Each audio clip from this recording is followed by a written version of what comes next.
Hello, Cho. Let's see the question. A heavy nucleus at rest breaks into two fragments which fly off with the velocities in the ratio 8:1.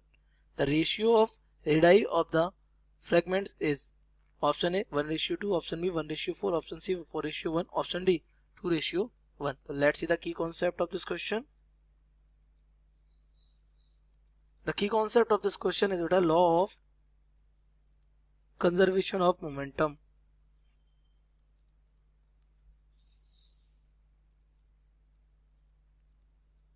According to this, in the absence of external force,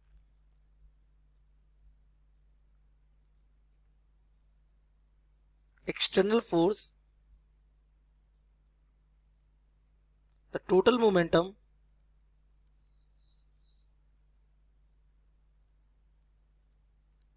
of the system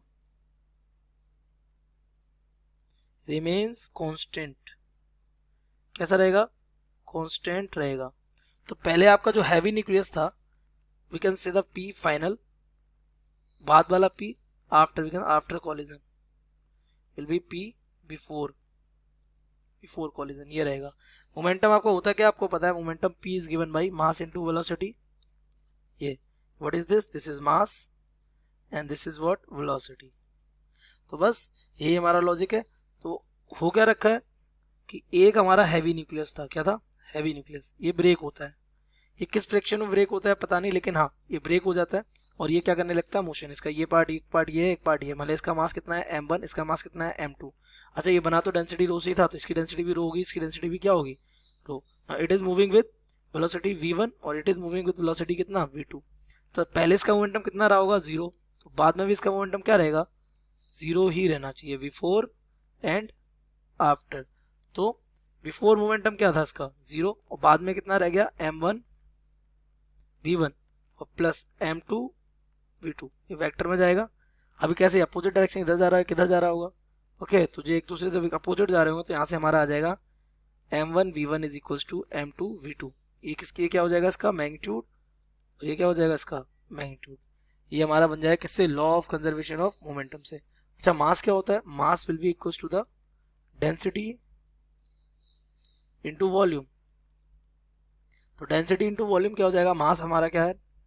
इधर m1, तो density इसकी रो रहेगी, volume इसका हो जाएगा v1. ये हो जाएगा v1 इज इक्वल टू, इसकी डेंसिटी रो रहेगी, इसका वॉल्यूम हो जाएगा v2 और ये हो जाएगा v2.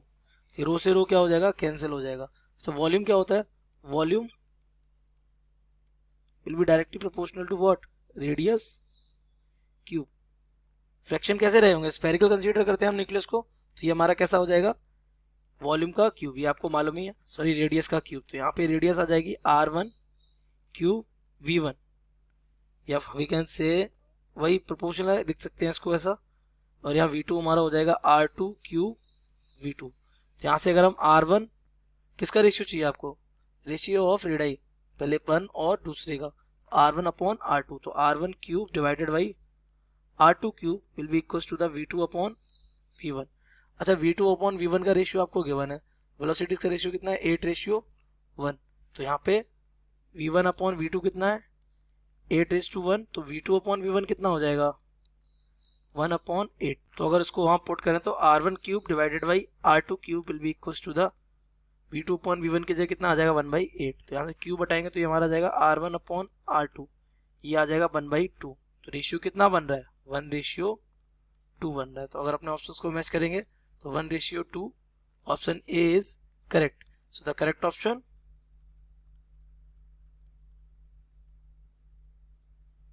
A. I hope you have understood it well.